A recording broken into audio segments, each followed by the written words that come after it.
మీరు ఒకవేళ నార్త్ కొరియాలో పుట్టారు అనుకుందాం. మీకు తినడానికి సరిగ్గా తిండి లేదు. ఆరోగ్యం బాగాలేకపోతే చూపించడానికి హాస్పిటల్ సదుపాయం కూడా లేదు. చదువుకోవడానికి కూడా ఆంక్షలు. మీరు ఒకవేళ బాగా చదువుకున్నా మీకు నచ్చిన జాబ్ కూడా చేయడానికి లేదు. ఇలాంటి భయంకరమైన పరిస్థితులను చూసిన వారు ఎవరైనా వారిని పాలించే అధికారులను బండబూతులు తిట్టడం సాధారణం. కానీ మీరు అలా తిట్టిన భయంకరమైన శిక్షలు. ఇలాంటి దారుణాలు ఎన్ని ఉన్నా ఆ దేశాన్ని పాలిస్తున్న అధ్యక్షుడిని ఇంకా పొగుడుతూ ఉండాలి. ఒక దేవుడిలాగా పూజ చేస్తూ ఉండాలి. ఇలాంటి భయంకరమైన పరిస్థితులు ఉత్తర కొరియాలో ఎన్నో ఉన్నాయి. ఈ వీడియోలో ఉత్తర కొరియాలోని భయంకరమైన రూల్స్ ఏంటి, అసలు కిమ్ ఎందుకు ఇలా చేస్తున్నాడు మొదలైన వాటిని చూద్దాం. వీడియోని చివరి వరకు చూడండి. ఉత్తర కొరియా ఆసియా ఖండానికి తూర్పు భాగంలో ఉంది. ఉత్తర కొరియా రాజధాని ప్యాంగ్యాంగ్. ఉత్తర కొరియాలో సుమారుగా 2,70,00,000 మంది వరకు నివసిస్తుంటారు. 1910 నుండి 1945 వరకు కొరియా విభజన కాకముందు జపాన్ అధికారంలో ఉండేది.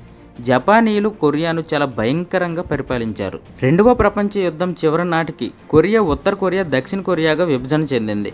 ఉత్తర కొరియాను కిమ్ టు జంగ్ ఇల్ ప్రస్తుతం కిమ్ జాంగ్ ఉన్ పరిపాలిస్తున్నారు. కిమ్ టు జంగ్ నుండి కిమ్ జాంగ్ ఉన్ వరకు అందరూ చాలా దారుణంగా పరిపాలిస్తున్నారు. ప్రపంచంలో ఉన్న వారందరికీ 2025వ సంవత్సరం అయితే నార్త్ కొరియా వాళ్ళకు మాత్రం కిమ్ టు జంగ్ పుట్టిన తేదీ నుండి లెక్కిస్తున్నారు. ఆ లెక్కన వారికి ఇది 114వ సంవత్సరం. ఎవరో చనిపోయారు అని మీ పుట్టినరోజును జరుపుకుంటే శిక్షిస్తే మీరు ఒప్పుకుంటారా? కానీ ఉత్తర కొరియాలో అదే జరుగుతుంది. కిమ్ టు జంగ్ టూలు జూలై 8 డిసెంబర్ 17న చనిపోయారు. దాంతో ఆ రోజున ఎవరు పుట్టినరోజులు ఇతరత్ర వేడుకలు చేయకూడదు.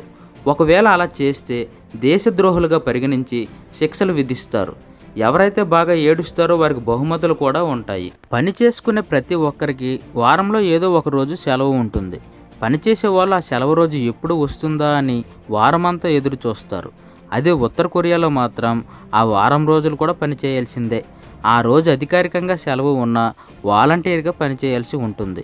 మొత్తానికి వాళ్ళకి సెలవు అంటే ఏంటో కూడా తెలియదు. ప్రతి ఇంటికి ప్రభుత్వం రేడియో ఇచ్చింది. పోనీలే ఇదొక మంచి పని చేశాడు అనుకోకండి. ఎందుకంటే అది కూడా ఎప్పుడూ ఆన్లోనే ఉండాలి. అంతటితో అయిపోలేదు. ప్రభుత్వ రేడియో ఛానల్ వార్తలు మాత్రమే వినాలి. వారు ప్రసారం చేసే కార్యక్రమం ఎంత చెత్తదైనా సరే వినాల్సిందే. విసుగొచ్చి విదేశీ ఛానల్ ట్యూన్ చేస్తే మళ్ళీ దారుణమైన శిక్షలు ఉంటాయి. ఉత్తర కొరియాలోని ప్రజల్లో చాలామందికి బయట ప్రపంచం ఎలాంటిదో కూడా తెలియదు. కనీసం వాటి గురించి వినని వాళ్ళు కూడా చాలామంది ఉంటారు. విదేశీయుల గురించి చెప్పే వార్తాపత్రికలు, వార్తా ఛానళ్ళు వంటివి ఏవి వారికి అందుబాటులో లేవు. అక్కడ కేవలం 3 టీవీ ఛానళ్లకు మాత్రమే అనుమతి ఇచ్చారు. అవి తప్ప వేరే ఛానల్ రాదు. అలాగని దొంగచోటున వేరే ఛానల్ చూస్తే శిక్షిస్తారు. ఆ వచ్చిన ఛానల్ కూడా కిమ్ కోసం డబ్బా కొడుతూనే ఉంటాయి. ఆయన ఎంత గొప్పోడు అంత గొప్పోడు అని. వేసుకునే బట్టల మీద కూడా ఆంక్షలు ఉన్నాయి. జీన్స్ దుస్తులు ఎవరూ వేసుకోకూడదు. స్కర్టు ధరించిన మహిళలు తప్పనిసరిగా మోకాలను కప్పుకోవాలి. బికినీలు ధరించకూడదు. అలాగని కిమ్ ఏమి శుద్ధపూస అనుకోకండి. 25 మంది కన్యలతో ప్లెజర్ స్క్వాడ్ను ఏర్పాటు చేశాడు. వారంతా 15 నుండి 20 ఏళ్ళ లోపు ఉంటారు. వీరిని 3 పనుల కోసం వాడుకుంటారు. మసాజ్ చేయించుకోవడానికి, డ్యాన్సులు పాటల కోసం, అలాగే కిమ్ కోరికలు తీర్చుకోవడానికి. ఈ ప్లెజర్ స్క్వాడ్ను కిమ్ తండ్రి ఉన్నప్పుడే తెచ్చారు. ఇలా చేస్తే చావును జయించవచ్చని వాళ్ళ నమ్మకం. వీళ్ళు ఈ ఎదవ పనులకి అమ్మాయిల్ని ఎలా పెడితే అలా ఎంచుకోరు. ఆ అమ్మాయిల ఫ్యామిలీ చరిత్ర అంతా చూసి ఎంచుకుంటారు. ఆ అమ్మాయిల మీద చిన్న గీత పడినా తీసుకోరు. అలాగే వాళ్ళకి 20 సంవత్సరాలు దాటగానే వారిని తీసివేసి ఇంకొకరిని ఆ గ్రూప్లో చేరుస్తారు. ఉత్తర కొరియాకు అప్పుడప్పుడు పర్యాటకులు వస్తూ ఉంటారు. కానీ వాళ్ళకి అన్నీ చూపించరు. కొన్నిటిని మాత్రమే చూడాలి. చూసిన వాటిని కూడా ఫోటోలు తీసుకోవడానికి వీల్లేదు. ఆ పర్యాటకులు ఖచ్చితంగా ఒక గైడ్ను పెట్టుకోవాలి. ఏదైనా పొరపాటున దొంగిలించినా అంతే.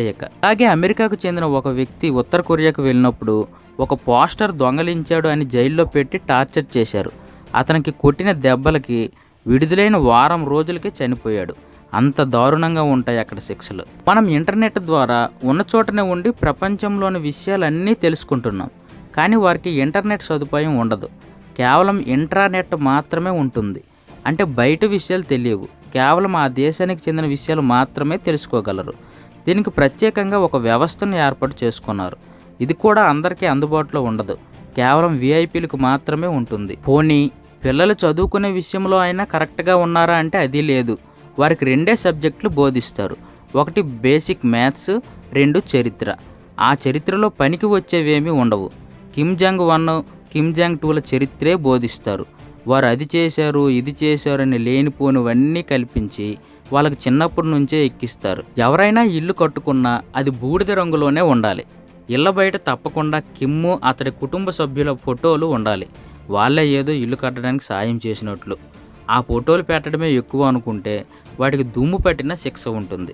ఇలాగే అగ్ని ప్రమాదానికి ఓ ఇల్లు గురైనప్పుడు ఓ మహిళ పిల్లలను రక్షించుకొని నేతల ఫోటోలను వదిలేసింది.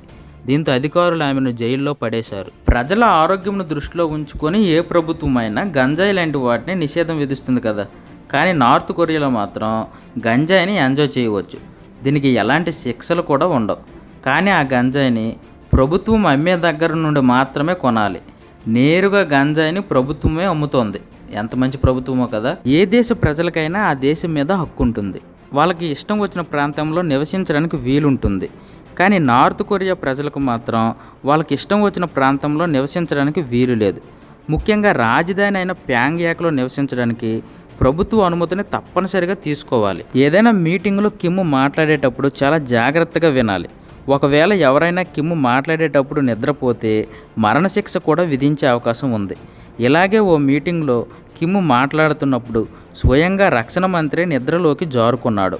అతడు రక్షణ మంత్రి అని కూడా చూడకుండా 2015లో ఉరితీశారు. ఈ నరకం నుండి తప్పించుకోవడానికి ఎవరైనా ప్రయత్నిస్తే దొరికిపోయిన వారిని ఉరితీస్తారు. ప్రతి వ్యక్తికి కూడా తమ పక్కన ఉన్న వారిని పరిశీలించమంటారు. ఎవరైనా అనుమానాస్పదంగా ఉంటే తెలియజేయాలి. అలా తెలియజేసిన వారికి బహుమతులు కూడా ఇస్తారు. ఇలా నిత్యం అక్కడ ప్రజలను ప్రభుత్వం పరిశీలిస్తూనే ఉంటుంది. ఎవరైనా తప్పు చేస్తే శిక్షలు చాలా భయంకరంగా ఉంటాయి.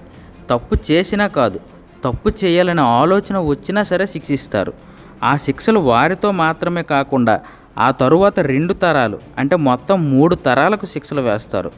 అనుకోకుండా ఆ దేశంలో పుట్టిన పాపానికి వారిని ఇన్ని విధాలుగా హింసిస్తున్నాడు.